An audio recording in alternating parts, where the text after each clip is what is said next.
మాజీ ఎమ్మెల్యే బాల్క సుమన్ పై కేసు నమోదైంది. మంచిర్యాల జిల్లా రామకృష్ణపూర్ పిఎస్ లో దేవావూర్ సిహెచ్ఓ గంగారాం ఫిర్యాదు చేశారు. బందోబస్తు విధులకు ఆటంకం కలిగించారని ఆరోపించారు.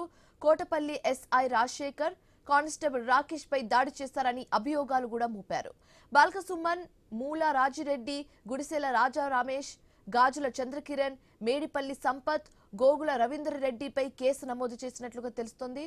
క్యాతనపల్లి మున్సిపల్ కౌన్సిలర్ల ప్రమాణ స్వీకారం సందర్భంగా విధులకు ఆటంకం కలిగించారని ఆరోపణలు వచ్చాయి. ఇదే అంశానికి సంబంధించి మరింత తాజా సమాచారం మా కరెస్పాండెంట్ శ్రీనివాస్ అందిస్తారు. శ్రీనివాస్,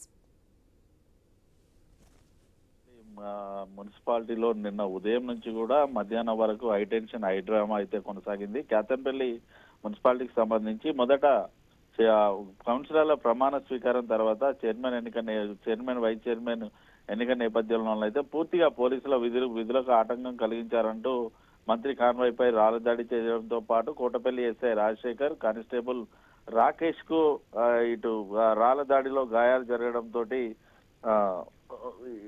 మాజీ ఎమ్మెల్యే బీఆర్ఎస్ జిల్లా అధ్యక్షుడు బాల్క సుమన్ తో పాటు మరొకంతో మందిపై దేవాపూర్ ఎస్హెచ్ఓ గంగారాం ఇచ్చిన ఫిర్యాదు మేరకైతే వీరిపై అయితే కేసు నమోదు చేశారు. అయితే మనం నిన్న ఉదయం నుంచి కూడా చూసాం, ఇటు బీఆర్ఎస్ సిపిఐ పార్టీకి సంబంధించినటువంటి అభ్యర్థులను మున్సిపల్ కార్యాలయానికి తీసుకువస్తున్న క్రమంలోనైతే పోలీసులు సుమన్ కాన్వాయ్ అయితే అడ్డుకున్నారు.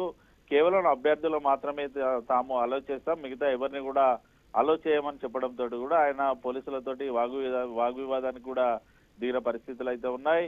దాదాపు మేము ముందే ఇటు పర్మిషన్ తీసుకున్నాం, తమకు సంబంధించినటువంటి 3 కారుల్లో అభ్యర్థులను తాము తీసుకువెళ్తామంటూ కూడా చెప్పినప్పుడు కూడా ఇటు పోలీసులు వినకపోవడం, అదే సమయాన మంత్రి వివేక్ తో పాటు ఎంపీ వంశీ తమ అభ్యర్థులను తీసుకొని మున్సిపల్ కార్యాలయానికి అదే రూట్ లో రావడం, అక్కడికి వచ్చిన తర్వాత ఇటు భారీగా బీఆర్ఎస్ కు సంబంధించినటువంటి కార్యకర్తలతో పాటు కాంగ్రెస్ పార్టీకి సంబంధించినటువంటి కార్యకర్తలు భారీ ఎత్తున అక్కడ గుమిగూడడం, పోలీసుల లాఠీ చార్జ్, ఇటు రాళ్ల దాడిలో కూడా ఇటు కొన్ని వాహనాలు కూడా ధ్వంసమయ్యాయి.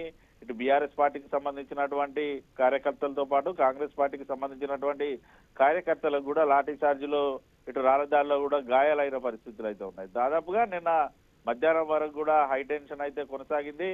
మరోవైపు ఇటు బీఆర్ఎస్ పార్టీకి సిపిఐ కాంగ్రెస్ కౌన్సిలర్లు అయితే ఒకటే ఆరోపణలు చేస్తున్నారు. మొదట ఈ కౌన్సిలర్ల ప్రమాణ స్వీకారం ఎటువంటి ఇబ్బందులు లేకుండా కొనసాగినప్పటికీ కాంగ్రెస్ పార్టీకి సంబంధించినటువంటి నేతలు మహిళా కౌన్సిలర్లమైన తమపై దురుసుగా ప్రవర్తించారు. ఇటు కౌన్సిల్ సమావేశం మందిరంలోనే దుశ్శాసన పర్వాన్ని కాంగ్రెస్ పార్టీ కౌన్సిలర్లు ఇటు ఎంపీ మంత్రి ఉండగానే దుశ్శాసన పర్వానికి తెరలేపారంటూ కూడా బాల్క సుమన్ మంత్రిపై ఫైర్ అయ్యారు. ఇటు సిపిఐ బీఆర్ఎస్ పార్టీకి సంబంధించినటువంటి మహిళా కౌన్సిలర్లు అయితే కాంగ్రెస్ పార్టీకి సంబంధించిన కౌన్సిలర్లపై అయితే తీవ్ర ఆరోపణలు అయితే చేశారు. తమను ఇష్టారీతన ఎక్కడ పడితే అక్కడ తాకారు, తమను ఇబ్బందులకు గురి చేశారు, తమను వారి వైపు తిప్పుకోవడానికి కూడా భయభ్రాంతులకు కూడా కౌన్సిల్ సమావేశం మందిరంలోనే భయభ్రాంతులకు గురి చేశారంటూ కూడా వారైతే చెప్పిన పరిస్థితులు అయితే ఉన్నాయి. 2 వర్గాలకు సంబంధించి కౌన్సిల్ సమావేశ మందిరంలో గొడవలు జరగడంతో కూడా కాంగ్రెస్ పార్టీకి సంబంధించినటువంటి కౌన్సిలర్లని ఎంపీ మంత్రి తీసుకొని అక్కడి నుంచి వెళ్లిపోగా కోరం ఉన్నప్పటికీ కూడా అంటే దాదాపుగా ఇటు బీఆర్ఎస్ పార్టీకి సంబంధించినటువంటి 10 మంది అభ్యర్థులు గెలుపొందారు, సిపిఐ పార్టీకి సంబంధించి 4 అభ్యర్థులు గెలుపొందారు. అయితే ఇక్కడ కోరం ఉన్నప్పటికీ కూడా ఎన్నికల రిటర్నింగ్ అధికారి సంతోష్ ఇక్కడ చైర్మన్ వైస్ చైర్మన్ ఎన్నికను వాయిదా వేయడంతో కూడా ఇటు బీఆర్ఎస్ సిపిఐ పార్టీకి సంబంధించినటువంటి కౌన్సిలర్లు అయితే కౌన్సిల్ సమావేశం ముందట ధర్నా నిర్వహించిన సిచ్యువేషన్ కూడా మనం చూసాం. అంటే కేవలం మంత్రికి అండగా ఉంటున్నారు ఇటు పోలీసులు కానీ అధికారులు కూడా పూర్తిగా మంత్రి కనుసన్నల్లోనే వారు ఏది చెప్తే అది చేస్తున్నారు. కోరం ఉన్నా కూడా ఇబ్బందికర పరిస్థితులకు తమను గురి చేశారంటూ కూడా వారు ఖైదు పర్యంతమైన పరిస్థితులు అయితే మనం నిన్న చూసిన పరిస్థితులు ఉన్నాయి. ఇటు 2 పార్టీలకు సంబంధించిన నేతలను అయితే ప్రస్తుతానికి అయితే క్యాంపుకి అయితే తరలించారు. ఓవైపు ఇటు బాల్క సుమన్ తో పాటు మిగతా కొంతమంది నేతలపై అయితే పోలీసులు అయితే కేసులు అయితే నమోదు చేశారు. ఈ నేపథ్యంలో ఏ క్షణానైనా కూడా ఇటు బాల్క సుమన్ తో పాటు మిగతా నేతలను కూడా అరెస్ట్ చేసే ఛాన్స్ అయితే ఉంది. అయితే నిన్న జరిగిన హైటెన్షన్ ఉద్రిక్త పరిస్థితుల నేపథ్యంలోనైతే ఇటు బాల్క సుమన్ అయితే కేతన్పల్లి మున్సిపాలిటీకి బంద్ అయితే ఈ రోజు పిలుపునిచ్చిన పరిస్థితులు అయితే ఉంది.